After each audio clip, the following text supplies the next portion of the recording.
and expectations of the company as on date of this call. These statements are not the guarantees of future performance and involve risks and uncertainties that are difficult to predict. As a reminder, all participant lines will be in the listen-only mode, and there will be an opportunity for you to ask questions after the presentation concludes. Should you need assistance during the conference call, please signal an operator by pressing star then 0 on your touchtone phone. Please note that this conference is being recorded. I now hand the conference over to Mr. K.R. Lalpuria, Executive Director and CEO of Indo Industries Limited. Thank you, and over to you, sir.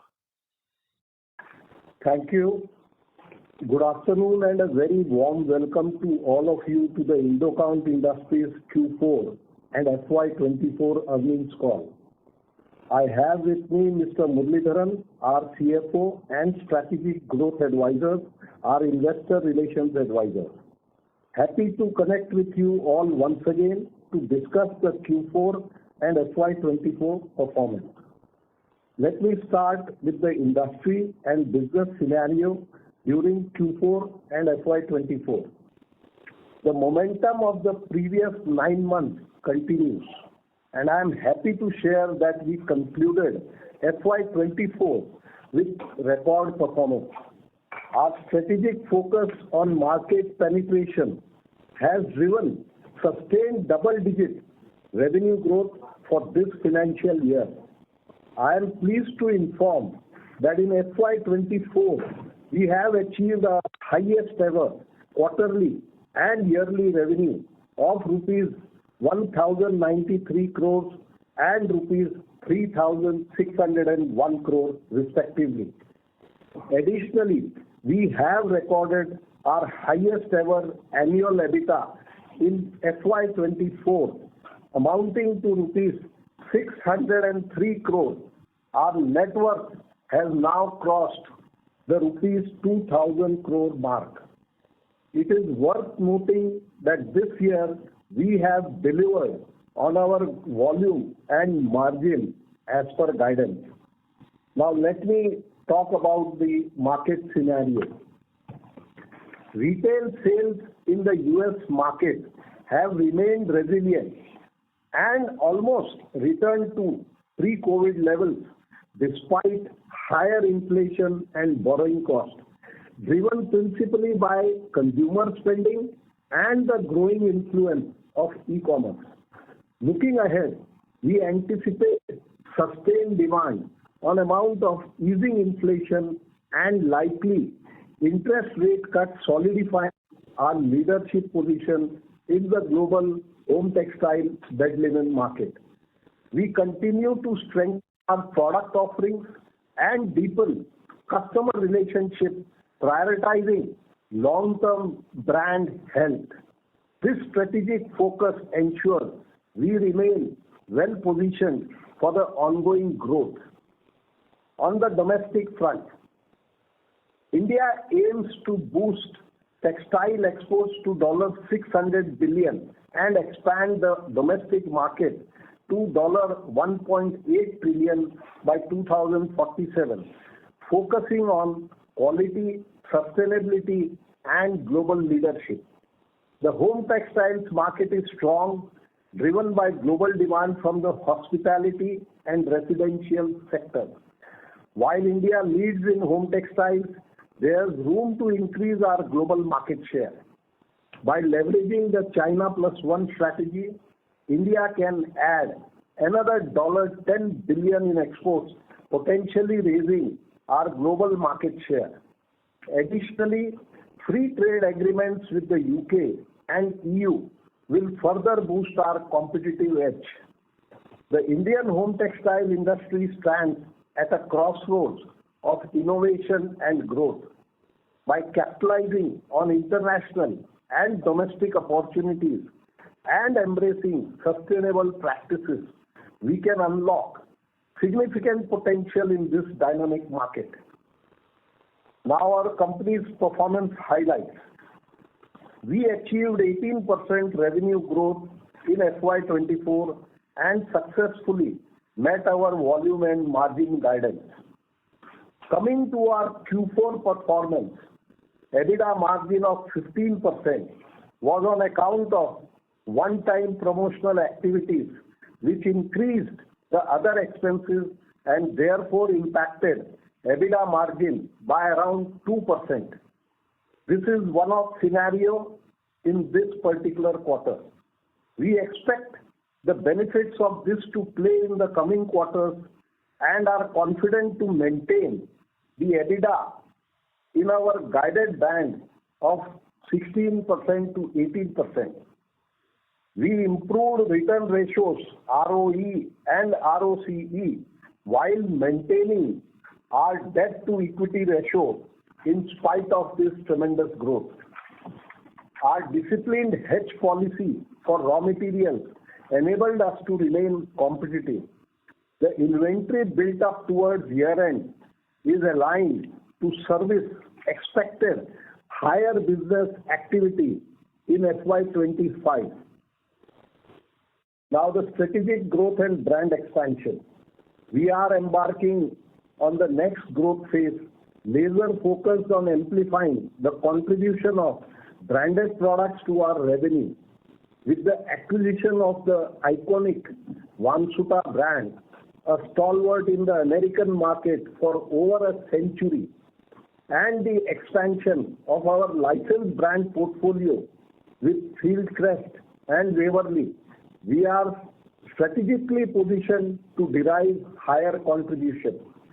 The potential of the Vansuta brand to add revenues over the next 3-4 years is substantial, with half of this anticipated from the bedding segment and the remainder from complementary home products like rugs, towels, curtains, windows, etc.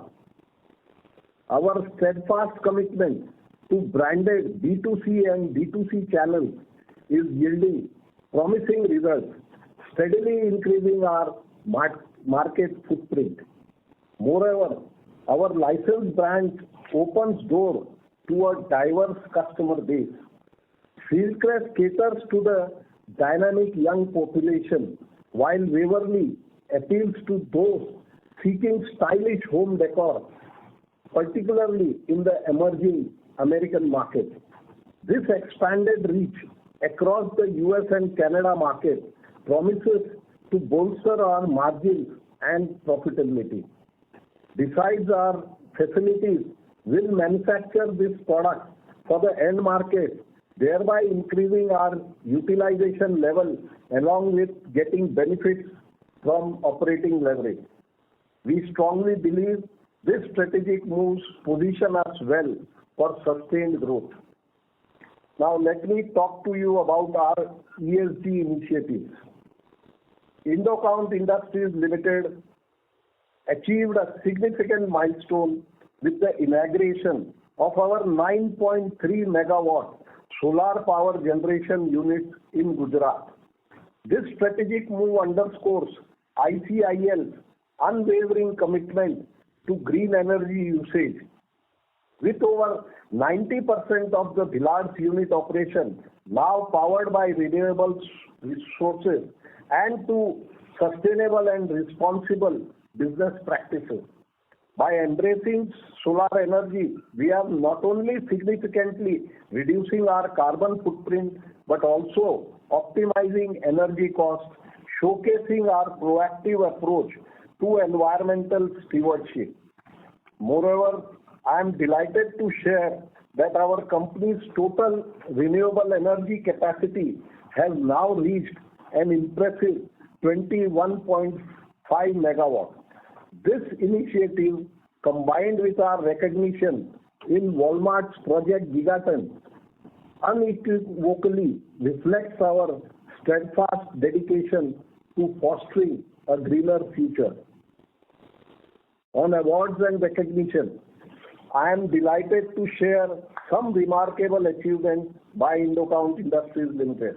We have been honored with 3 prestigious national level awards from the City Birla Economic and Textile Research Foundation for the year 2023-24. These awards recognize our excellence in best practices in social responsibility and green practices, innovative material management, and as the runner-up for best sustainable retail practices. Additionally, Indo has been bestowed with Texprosil's Gold Trophy for the highest export performance in MEDUP for an impressive 5 consecutive years. This accolade serves as a testament to ICIL's steadfast dedication to sustainability, innovation, and excellence. We take immense pride in being recognized for our efforts and remain fully committed to driving positive change in the textile industry. Now let me share with our consolidated financial performance. Volume. Sales volume for Q4 FY24 stood at 28.7 million meters versus 20.4 million meters in Q4 FY23, a growth of 41%. Sales volume for FY24 stood at 96.8 million meters versus 74.7 million meters in FY23, growth of 30%. Total income. Rupees 1,093 crores in Q4 FY24 versus rupees 810 crores in Q4 FY23, a growth of 35%. Total income rupees 3,601 crores in FY24 versus rupees 3,043 crores in FY23, growth of 18% on a YOY basis. EBITDA. EBITDA for Q4 FY24 stood at rupees 166 crores versus rupees 147 crores in Q4 FY23, growth of 13% on a YOY basis. EBITDA for FY24 stood at rupees 603 crores versus rupees 486 crores in FY23, growth of 24%. EBITDA margin for FY24 stood at 16.7% versus 16% in FY23, growth of 78 bps.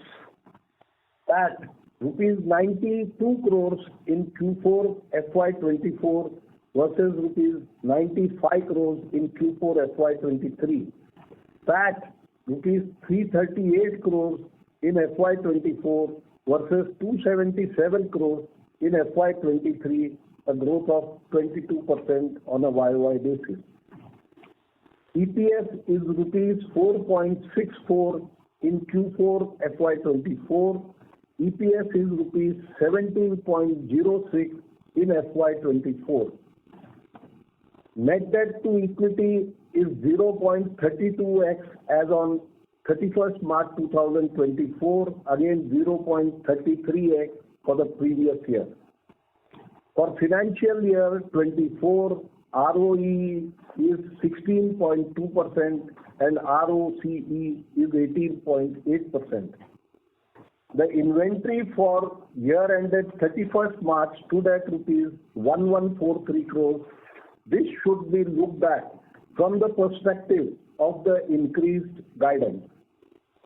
The Board of Directors has recommended a higher dividend of rupees 2.20 per equity share of rupees 2 each, that is 110%, subject to the approval of shareholders at ensuing AGM. The dividend payout stood at 12.89% and has been kept stable in order to use the cash for increased investment in business, especially the recent acquisition and inventory build-up. With this, I open the floor for the question and answer. Thank you very much. We will now begin the question and answer session. Anyone who wishes to ask a question may press star and 1 on their touchtone phone. If you wish to remove yourself from the question queue, you may press star and 2. Participants are requested to use handsets while asking a question. Ladies and gentlemen, we will wait for a moment while the question queue assembles.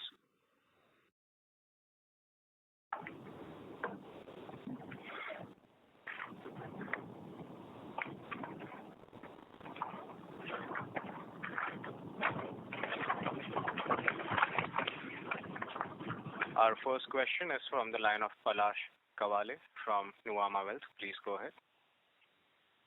So thank you for the opportunity and congratulations on the very good set of results. So my first question is on the realizations. So now that the cotton prices have stabilized and contribution of utility bedding is increasing in our total product mix, how do you see realizations moving forward in next 2 years?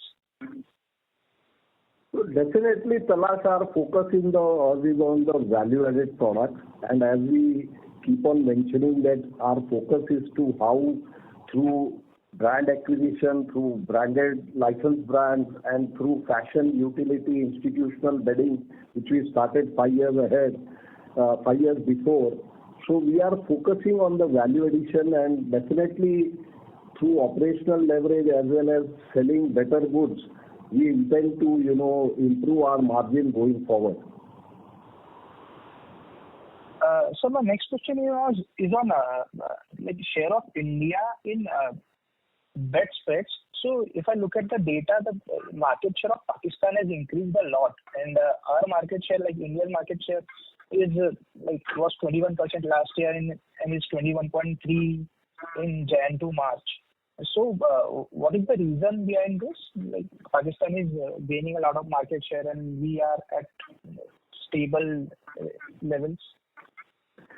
See, this is due to because this consumes MMF, and in India, MMF is expensive by almost 25%, where China is cheaper.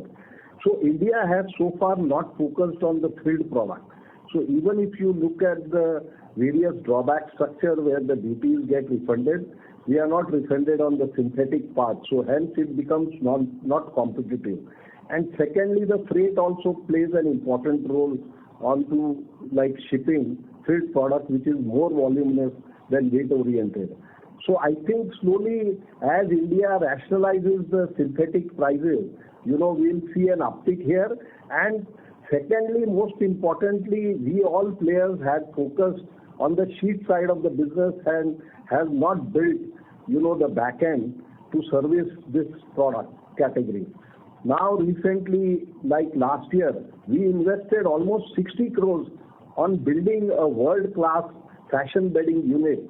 So that goes like without saying that now we are well positioned into servicing this product, both front end and back end. And with the brands in our kitty, definitely it will help us to inch forward in this particular category. So I think there will be improvement in the coming years as how we see the China Plus One happening on the sheet side, which is very apparent.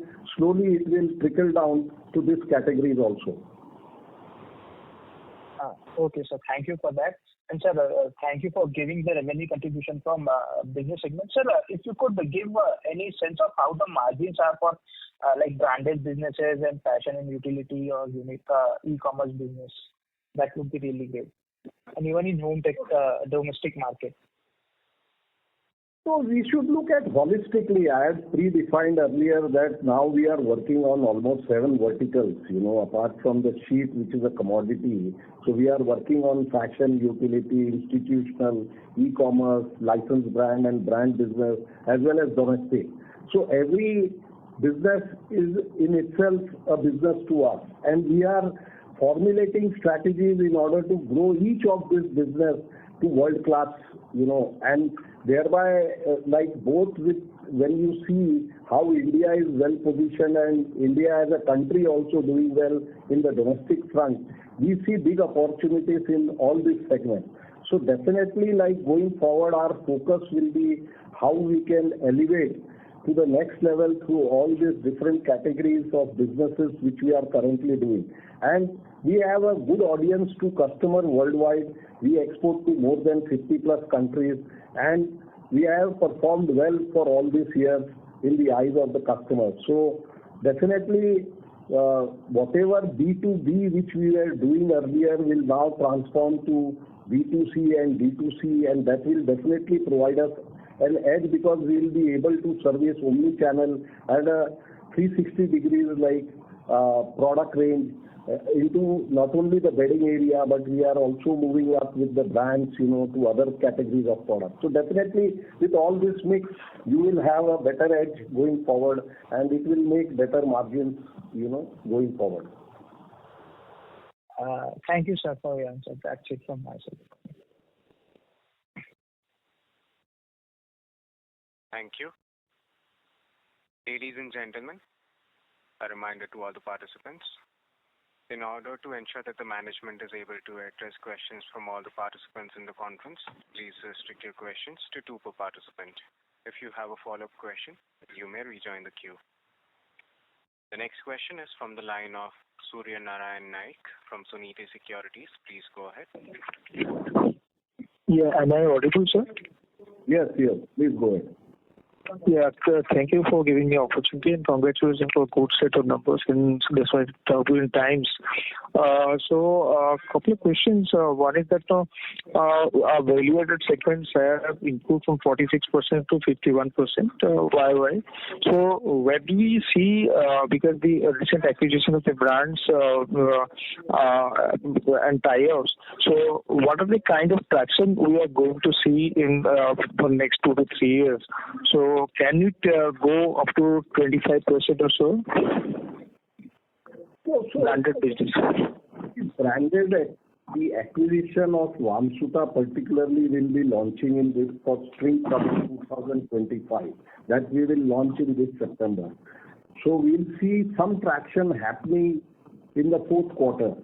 And slowly we will build up this brand. And also this brands, licensed brands like Hillcrest and Waverly also, they will become active in 2025, that is FY26. So once we start activating them across the board to different product categories and different set of customers, we see that the traction building in the coming year. So going forward, like say, from FY26, if we start with say 5% up to 10, and then maybe probably our endeavor is to go up to 15% of our revenue in branded business. But looking at the trend, the consumer is the elevation of premium to branded segment, we have to wait and watch how these trends move forward. So definitely we have set good plans to see that this becomes, quite successful in our overall portfolio of revenue, and slowly we will endeavor it to reach to almost 10% plus. That's where we are currently, targeting. So incrementally, you have recently given to media a notion that you are eyeing for $100 million in next 2 to 3 years. So that amounts to roughly 23 million meters for the branded segment, as well as the Vamsuta, and for the brands around 15 million meters. So if we put together, our utilization rates will be improving. So what is the plan ahead and going forward, whether we would be looking forward to maybe capacity expansions, maybe 26 or so? So first of all, you see, we did mention that this brands, we believe that we will reach 100 million in the next 3-4 years, which is correct.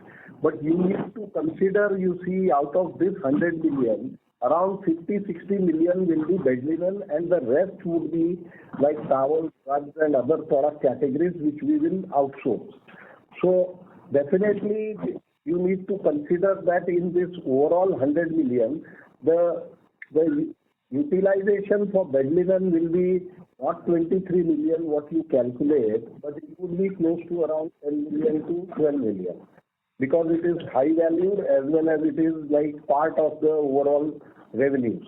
So this is what will be the outcome. And once we reach, the optimum level of our capacity utilization, definitely post this, the board will take appropriate call and see that how we can expand the capacity further.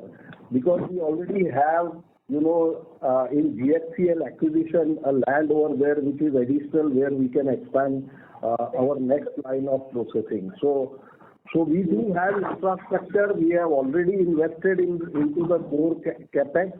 and we have the capacity also, which is like flexible and scalable. So definitely all this will provide us the necessary, inputs to grow our brand sales, going forward. And that's why we are quite confident that in the next 3-4 years, we should be able to build a branded business of almost 100 million. So, is it safe to assume that 85% utilization will be triggering for creating or let's say looking for next capex? That should be considered in the post like FY27, I think, probably. But if we are lucky and if we are more successful, then definitely we will come forth in 26. We are a debt-free company. We have financial resources to go in for any kind of expansion in the future. And the plans which we are making, as I mentioned in the 7 verticals, we are expanding each one of them. So we'll be ready if there is any need towards expansion. We'll definitely think of and we'll come back to you as and when the capacity utilization improves. And sir, for these additional branded segments, so what would be the realizations, higher than the normal commodity range? So can it be around 15 to 20% higher? See, normally it is like what you just now mentioned. It is around 15 to 20% higher than the normal range. Because there are expenses to be considered and the brand, as an equity, we need to differentiate, and the product is also more rich. It has rich inputs rather than, the commodity. So definitely this should be the ballpark, in the premium and the branded segment. So with 15% increment in the realization, we would be seeing a realization EBITDA margin improving from 17 to around 25? 17 to? 25 in that particular category. Current margin is around 17%. So in those categories of branded segments, so can we expect higher EBITDA margins? Yes, of course. We cannot define that because you see in branded segment also there is a product mix, change. And which segment you are servicing, that needs to be considered. So, but definitely about 20% plus you should always consider for the branded segment revenue. So what will be the broad range of EBITDA margin from lowest to highest? 20 to 24 should be considered. Okay. Thank you, sir. I'll come in the queue. Yeah. Thank you. The next question is from the line of Jatin Damania from Swan Investments. Please go ahead. Good afternoon, sir, and thank you for the opportunity. I just wanted to understand, in your initial remarks, you indicated that the last quarter EBITDA was impacted by incremental spend on the promotional expenses. But then later you indicated that Warm Sutta brand launching or the traction will start from September onwards. So does that mean that for initial 6 months or 9 months of this financial year, our promotional expense will continue to remain at the higher levels? So, certainly we have to draw up the infrastructure and, the back end as well as the front end. So definitely there will be expenses, but this all will get, absorbed by the realization margin which we get on branded business. So that will be an investment which we will do in the coming quarters. But definitely we will plan in such a way that we get those realized with our extended margins. Yeah, but that extended margin will start coming out from the Q4 onwards largely on the branding side. Yeah, once we start delivering the goods, definitely the margin will get visible. But the question which you raised is that will there be additional promotional expenses, during this the first 3 quarters? The answer is yes, to certain extent. But, we have to look from a medium and long-term point of view for any brand promotion, which we cannot expect like in the first quarter when you acquire some brand and from the very next month or in the next quarter you start getting results. It has to be planned for seasons, and the seasons are all 6 months apart, and then you have to draw in the necessary customer base to make it much more successful as per the trends prevailing in that market at that point of time. So that is how we should look at it. This is a very strong brand, a national brand. It does not need any introduction. So definitely, apart from adding new customers and opening new doors to us and with the existing customers even, we look at enhanced businesses, and that's the reason we acquired this brand and invested into it. So with whatever the expenses which we will, which will happen, we will draw a proper brand strategy, to see that how we can recover those expenses and absorb it in our futuristic sales. So that is, it's fair to assume then the guidance that we have given, 110 to 115 million meter, it's excluding the contribution from Vamsutta? To some extent, yes, you are right. Okay, so that anything that can come in Q4 on Vamsutta will be additional to the numbers or the guidance that we have given with a better margin. So that's why we have kept a band as well as a band for both volume and guidance, margin guidance. Okay. So second thing, previously during our last interaction in the call, you had indicated that we are looking at doubling our revenue from 3,000 to 6,000 crore in next 3 years. So last year we were 3,000, this year we clocked at around 3,500. So are we still maintaining that guidance of 6,000 crores by 26, or probably we could see some delay in that number as well? So we are seeing that happening in 2027 because the FY27, because the situation has also to improve. See, there are still geopolitical reasons for business disruptions, the Red Sea, the war, the various inputs which are increasing in India. The Indian inflation is like almost more than 6%. So we need also to look for all these moving pieces and consider. But definitely our endeavor is to see that we do this revenue growth to doubling it by say 2026, but by 2027, like FY27, we should safely take it. Sure, sir. And the last question on this Vamsutta, in the previous participant answer, you indicated that $50 million will be attributed to a bedsheet and remaining $50 million will be outsourced.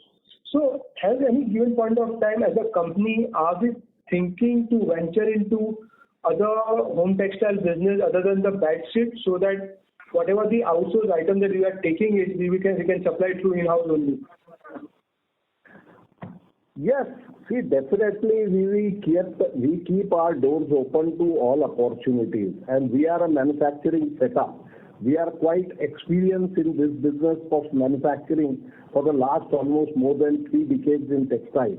So whenever there is an opportunity of adding on any product category which makes sense to our business, which provides synergy, which provides margin to us, and which has a good payback, the company will definitely have the philosophy to invest into it.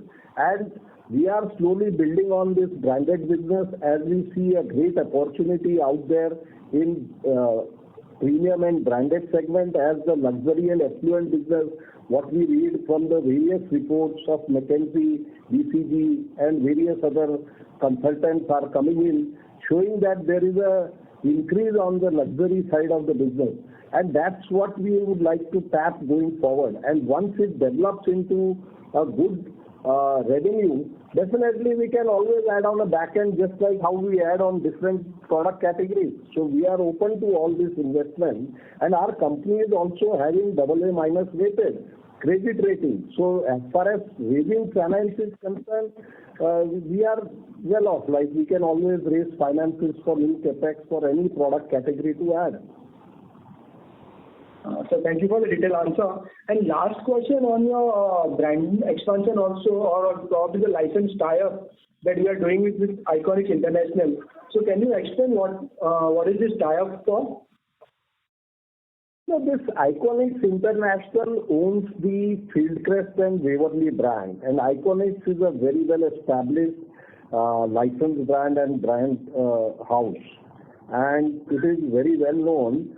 So it provides us opportunity to tap other brands from the same company. Once you perform, with Fieldcrest and Waverly, then definitely they will think that we can handle the brands well, and that opens doors for their other brands which they own. So it is a beginning of a good relationship with this company. Secondly, Fieldcrest and Waverly are also 100 years old, and we have, by acquiring Vamsuta and licensing Waverly and Fieldcrest, we have addressed the demographics of the brand, because Vamsuta has a 45 years age and above brand recall value. Waverly has got 94% family recall value, and it is more print and stylish driven, as well as Fieldcrest is addressing more to younger generation, 25 years and above. So that completes, our brand strategy to address all section of the consumer. And since we have the entire product range onto the bedding side, which formulates 50% of home textile, we should be able to address the complete demographic by this brand licensing and acquisition. And we are not stopping here. Whenever we see a brand opportunity, now since we are recognized in the market to handle brand, there will be opportunities for us that licensing companies will come forward and offer us this brand at a good, reasonable, contractual value. So this is what the opportunity is, and by doing this branded segment, what we have been alluding so far is about elevating us to the premium and branded segment, because we were catering to the mid to high segment. So this brings in another level of acquiring a brand, the segment or positioning of the brand in those segments to increase both our revenue and margin profile. So, sir, like you indicated for Vamsuta, $100 million in next 3 to 4 years. So, Fieldcrest and Waverly will be how big in terms of the revenue contribution for next 3 to 4 years? So, I didn't get your question, please. Sir, like Vamsuta, you indicated it's a $100 million opportunity, right? Yeah. So, with this licensing tie-up for Fieldcrest and Waverly, how big that opportunity would be? So that there will be additional revenues. What we mentioned is 100 million branded business. So which includes Vamsuta, Fieldcrest, and it can go further up, because we acquired Vamsuta first, so we planned 100 million. Now since Fieldcrest and these are also licensed Waverly, and we will tap more revenues from this. That's what I mentioned in my earlier. So $100 million is inclusive of all the brands. In my earlier answer, I had mentioned about that we are planning to see that how we can grow our market share from say 5% to 10% to 15% of entire revenues.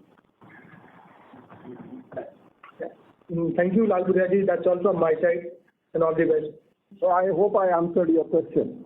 Yes, sir. Thank you. Thank you. Ladies and gentlemen, a reminder to all the participants, please restrict your questions to 2 per participant. The next question is from the line of Hemang Kothariya from Annual Share and Stock Broking Private Limited. Please go ahead. Good afternoon, sir. Congratulations on the great rate of volume growth. Thanks. Yeah, sir, my question on the Red Sea crisis, is that impacted the freight cost for us in a big manner? Because I heard the freight cost has increased by twice of basically Red Sea crisis. So, what is our stance on that? See, first of all, our sales to the US is more than 70%. So where we sell FOB basis. Okay. So number one. Number two, whatever you are right that the freight cost has gone up, so it is a nuance. And we have been discussing with the customers to see how we can absorb that. There is not much of a impact onto our expenses to certain extent. But definitely this is one of the, what you can say, a troublesome area that Red Sea is still continuing. So we are waiting and watching and seeing that how it gets resolved. But it is for everybody. Right. It is universal. So everybody is impacted through that. So being universal, we are able to address it much better. And secondly, one more important thing, because USA is not impacted as such with this, because it goes with Cape of Good Hope, where only, you are increasing your working capital by 15 days. So that is the other, submission from my side. And sir, on the solar power, we are setting up 8 megawatt incremental and plus around 8 megawatt we set up last year also. So what kind of saving we are expecting from because of the use of solar power than the normal grid power basically?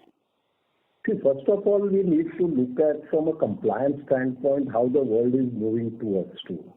So customer base in developed nations, they are trying to become much more serious about, requirements of sustainable means. So they want green energy to run the plants. And that's why from a compliance standpoint, our company is getting ready being a global company. So number one is that reason. Secondly, there is optimization of cost as well, because you see the power cost in India is going up. As the consumption is moving up, you see the power cost is also going up, the transmission cost is going up, the generation cost is going up. So we need to offset that. So whatever that optimization happens will bring in definitely some saving and will become competitive. So we do not, cry over the rates, power rates all the time.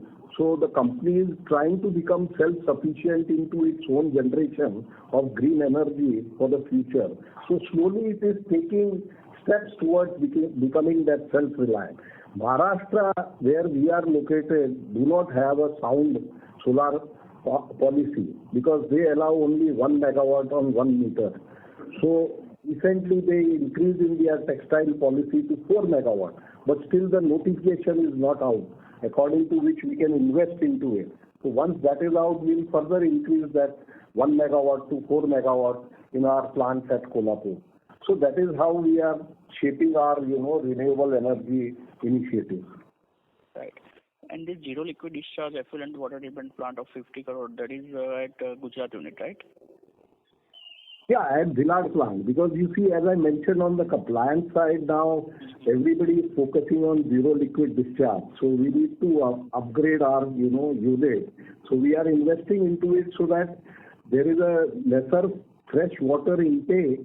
And secondly, you are discharging no effluent because in Dhilad plant we have a sea discharge. So we have to see that in the future we build this zero liquid discharge. So we save ourselves from any eventuality. Okay. And sir, last question on the Vamsuta brand, that outsourcing part, what we discussed earlier with one of the participants. So like towels and other parts of the home textile market. So do that thing can dilute our margins going forward, because traditionally we are getting 18-20% margin in licensed brand. So is that why it should dilute? Why you should think like that? No, the towels are also sold in branded segment at a higher price. Right. So you have so many people selling in brands, you see their margin, they are higher. Right. So we are focusing on the branded segment and drawing in product in that branded segment. We are not saying that we are going to put up a towel plant to sell commodity. Right. Right. Fair enough, sir. Congratulations, and once again all the best for the future. Thanks. Thank you very much. Thank you. Our next question is from the line of Simranjeet from Almonds Financial Services Limited. Please go ahead. Thank you for giving me the opportunity. Sir, I have two set of questions. First question is how you see the demand trend in the US, as inflation is still high there. Second, what is the timeline to bring down your consolidated debt? And third, if the UK FTA happens, let's say somewhere down the line, how will it be benefit to the Indo? Can you tell me the second question again? Sir, so what is the timeline to bring down the consolidated debt on the books or to reduce? And the third question. The third question is for the UK FTA, which is still pending. If that comes into place, how will it benefit the Indocom? Sure.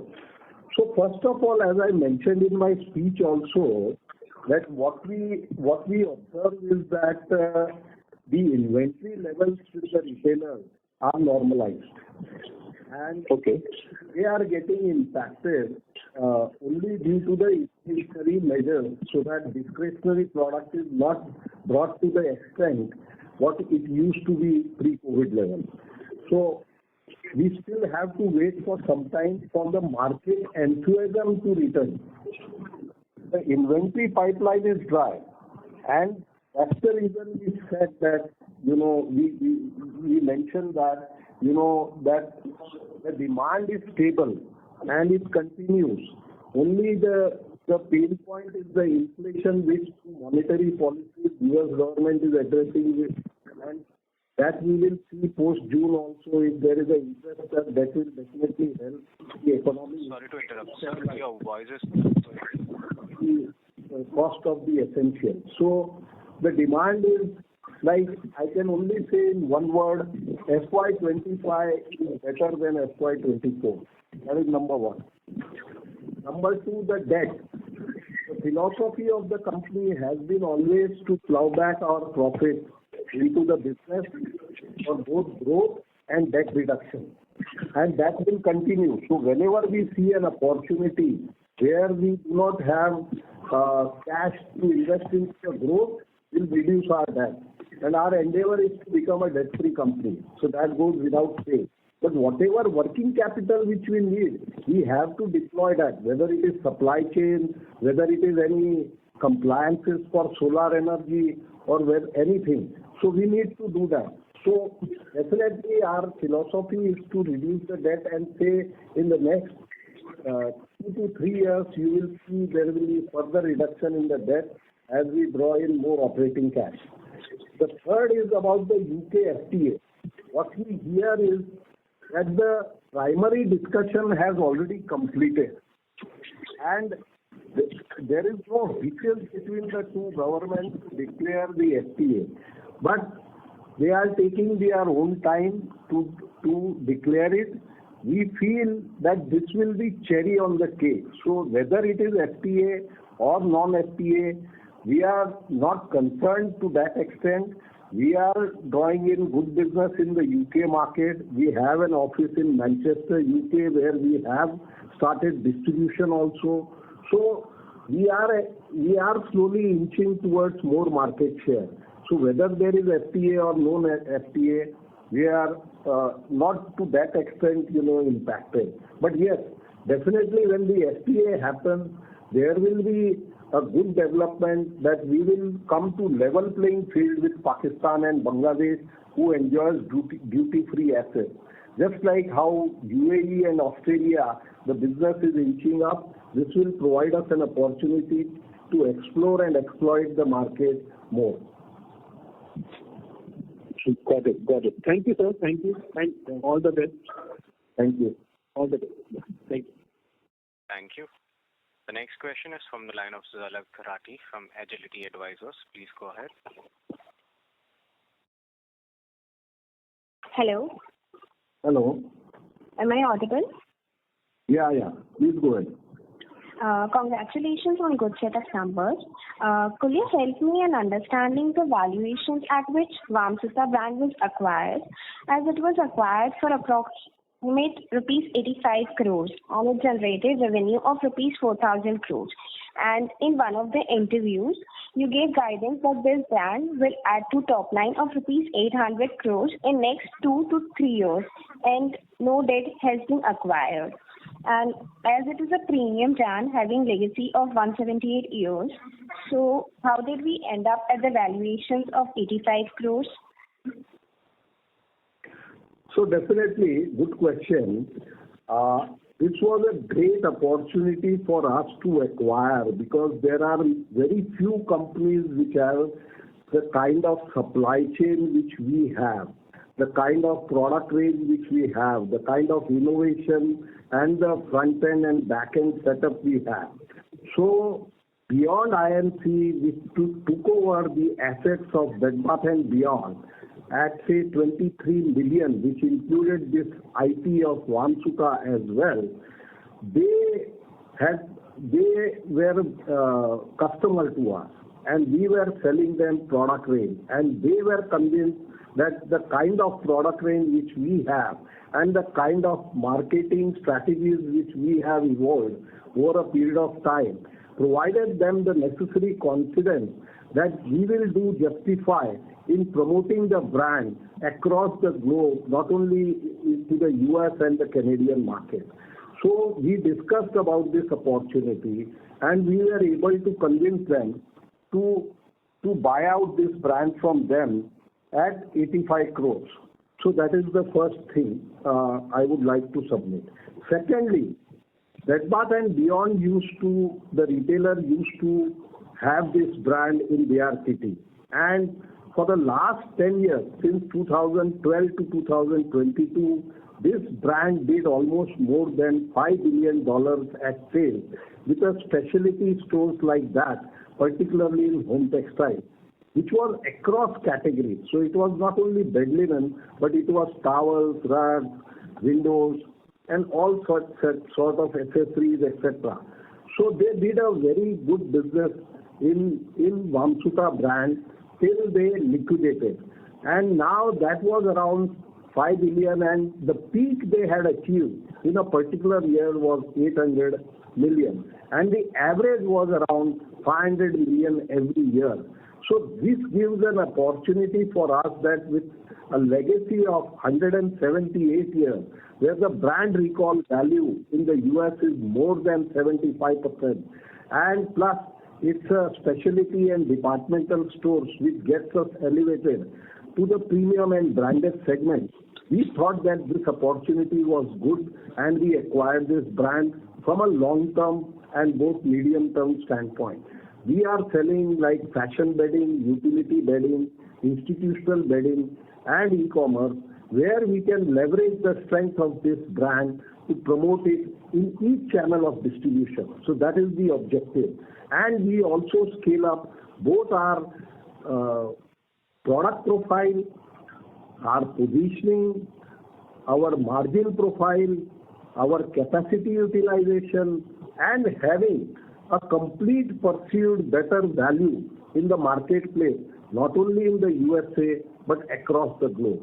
So this was the entire objective, and this was the value, and this is what we intended to have, the sales which we have mentioned, that we are confident with the kind of product base and the customer base which we have, we should be able to have at least built up 100 million revenue in the next 3 to 4 years.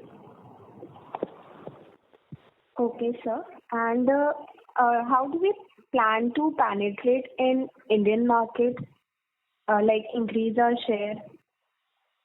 Definitely, it's a good question. We are looking very positive about the Indian market. We have established and we are inching towards better distribution as well as better exposure to the large format stores.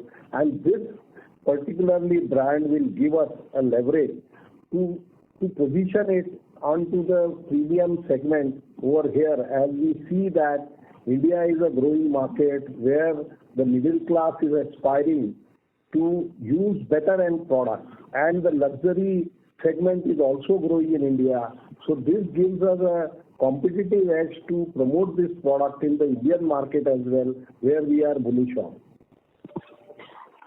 Could you give a guidance like what market share we expect? To return to the question queue for follow-up questions, as there not at the moment, guidance for what? Like we already gave a guidance of 100 million we'll do in the next 3-4 years. For Indo count only, what market share do we target in Indian market for our fashion utility segment and all that? Like currently we do have 2.5% share in the Indian market. So what target do we keep to expand it Any target for that? Definitely, we are planning around 6 to 7% of our revenues going forward because we have various strategies under our sleeves to see that how we can expand our market share in the Indian market. But as you know, Indian market is not organized yet, and the unorganized sector is slowly getting into the organized segment. So we have to see that how we strategize to see that we speak about market share in India, which is like coming forward because it's still fragmented. Okay. Thank you. Thank you. Thank you. The next question. Before we take our next question, just a reminder to all the participants, please restrict your questions to 2 per participant. Our next question is from the line of Ashwini Agarwal from Demeter Advisors LLP. Please go ahead. Good afternoon, Kailash. Congratulations on a very good set of numbers and achieving the targets and for the guidance that you have provided. So, referring to your opening comments where you said that almost 200 basis points of margin losses on account of promotional activity, could you help me understand what this is? Because all the brands you've acquired will be launched much later in the year. See, when you acquire a particular customer or when you acquire a particular promotional business, you have to see that how you can penetrate the market with that share. So we jointly decided that we will promote that into marketing the product or the promotion in a proper way, and that's why we have to support the customer. Okay. And so on a strategic basis, you're hoping that by say March 27, fiscal 27, your Indocom will be at 6,000 crores. So that should unlock a high amount of operating leverage if you go from currently roughly about 2/3 the capacity utilization to 80-85% plus the contribution from brands. But the question I have is that as a strategy, do you think you'd want to keep the margins stable at 16 to 18% and reinvest the additional margins into brand building, into distribution, into new product development, and therefore the margin profile as financials are presented will be more stable, or do you think there is room for upside because the amount that needs to be invested in brands is fairly is going to be paid for by the brands themselves? So definitely, we all work towards more value addition at each step in each business product category as well as channel of distribution. We always look for opportunities where you can make extra margin. So our endeavor is to see that how we can develop our margin profile going forward, and that's the basis of the entire strategy to acquire the brand and work out the licensed brand so that whatever commodity which we produce or whatever product which we produce currently we can scale up to the premium and the branded segment. And definitely once we utilize our capacity, there will be definitely operational leverage. But at the same time, as I mentioned, you see that we are in a country which is growing at a 7% GDP plus. So definitely the input costs are also challenging. And as what we see the various disruptions, so we have to be geared up. So it is a two-edged sword which we need to balance it out. But to answer your question, definitely our endeavor is to see how we reach better margins going forward with both operating leverage as well as product elevation. Okay. And so does the brand-led strategy need more working capital fundamentally?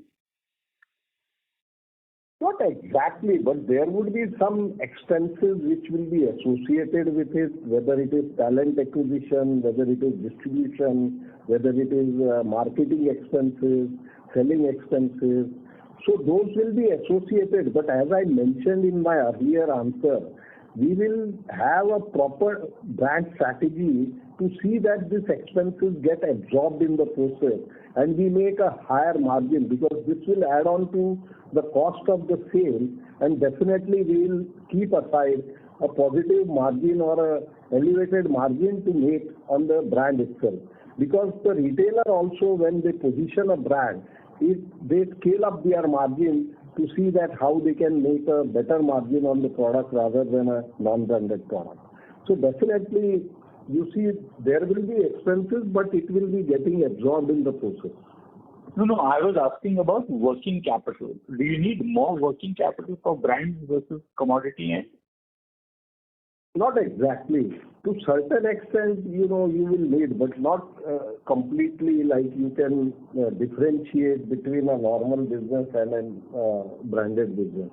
You need to keep some working capital for it when you launch a particular collection, but that will be all planned on the made-to-order basis rather than on a made-to-stock basis. Okay. So thank you, sir, and all the best. I'll catch up with you another time. Thank you. Thank you. The next question is from the line of Dhavan Shah from AlfAccurate Advisors. Please go ahead. Yeah, thanks for the opportunity, sir. So my question is on the gross margins. Given that the commodity, the cotton prices has been declined, plus the value-added mix has also been improved during this quarter. So why the gross margins are down on quarter-on-quarter basis? Because if I understand correctly, I think Q2 and Q4 are more seasonally good quarters in terms of the branded business, right? See, that we should not look at the gross margin, per se. The reason being, we should look at what EBITDA margin we get. So we keep that intact, because the gross margin have many variants, like say the forex, the cotton prices, the sale price, the product mix, the various other like raw material which we input, or the dyes chemical, the packing material. So there are so many moving averages when you reach out to a particular gross margin in the business. But definitely our endeavor is to protect our complete EBITDA margin, which we have already indicated 16 to 18%. So that varies, to certain extent. So you should look from a annual perspective. You should look at our results, and you should not look at every quarter, because there are changes in seasons, changes in promotion, changes into events, different events like Christmas, New Year, Mother's Day, Father's Day, Valentine's Day. So all these are, at different levels. You promote the goods, and the retailer also promote it accordingly. So you should look from our EBITDA level, and secondly, you should look at our volume growth. So that's where, the focus should be, and you should look on an annualized basis. That's my request. And per meter wise, I think if I look at, the realization per meter, I think we reached to roughly 380 rupees during this quarter. And EBITDA per meter is motamoti 58 rupees a meter, right? Versus 61 rupees last year on a blended basis. So I wanted to understand more, what is the EBITDA per meter and the realization per meter differentiation between the branded and the non-branded business, and how this per meter numbers can be improved, maybe 2-3 years down the line. This 58 rupees a meter can move up to 70 rupees a meter EBITDA. See, we do not calculate actually that way, like dividing the revenue with straight away the meters.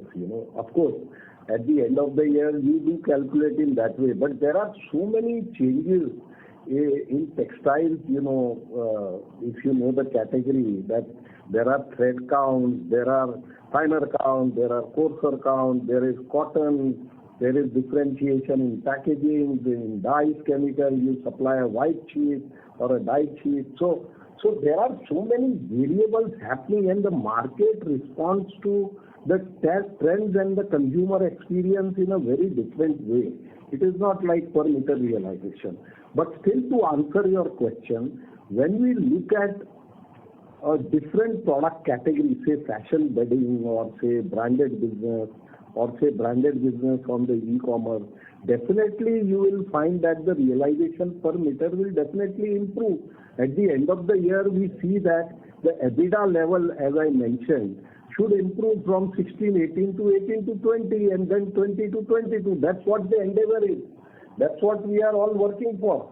So the entire focus should be kept on those numbers like the EBITDA numbers. Between the quarters, there are a lot of changes happening. So that's what I requested in my earlier answer also, that you should look at our company from, that's why we provide the volume, guidance and the margin guidance to see that we focus on this and we achieve those numbers. Got it, sir. Okay. Thank you. Thank you. Thank you. Ladies and gentlemen, due to time constraint, we will take this as our last question.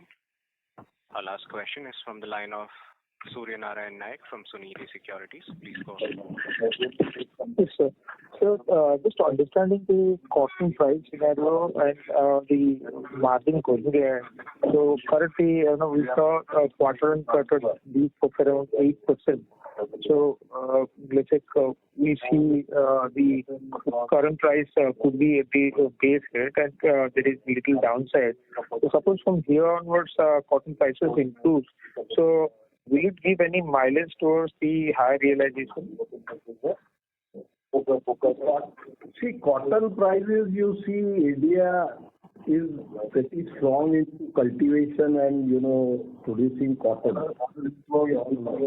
And that's the reason you see the cotton prices are, more or less stable around the 60,000 to 62,000 mark.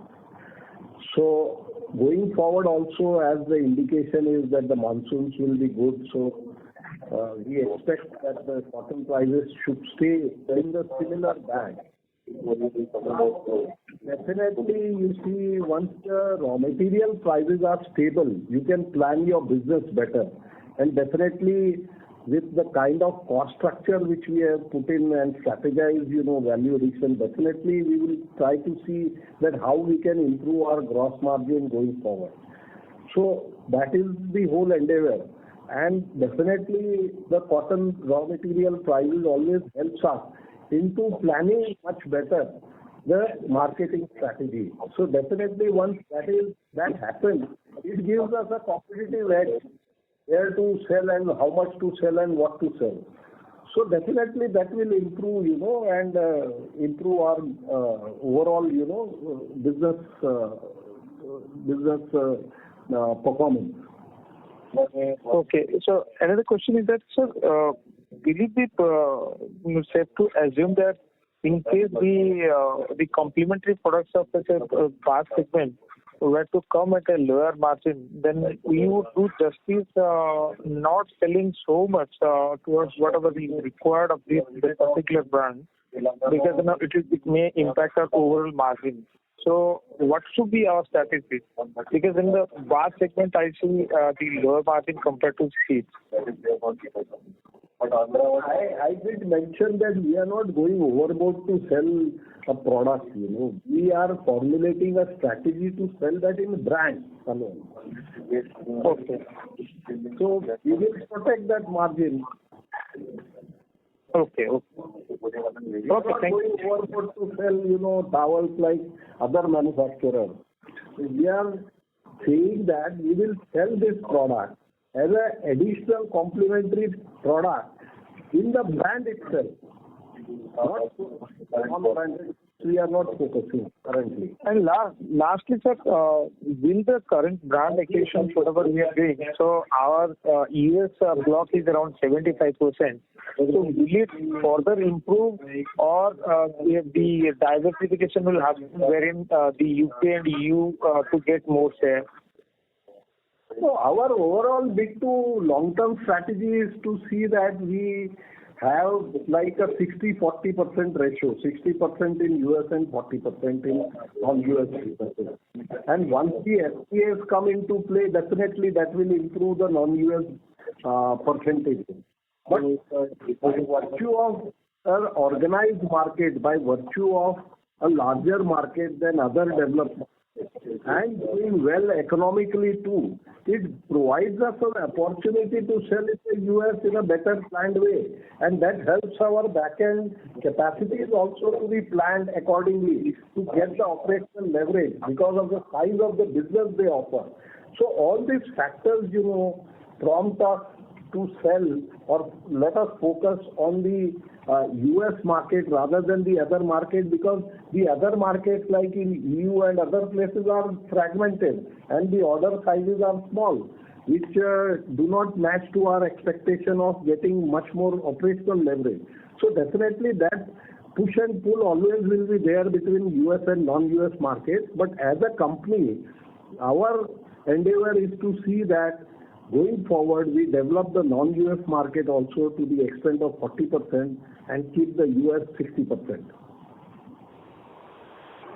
At least 27, we can expect that for the 75% contribution from the US to go up maybe to closer to 80%.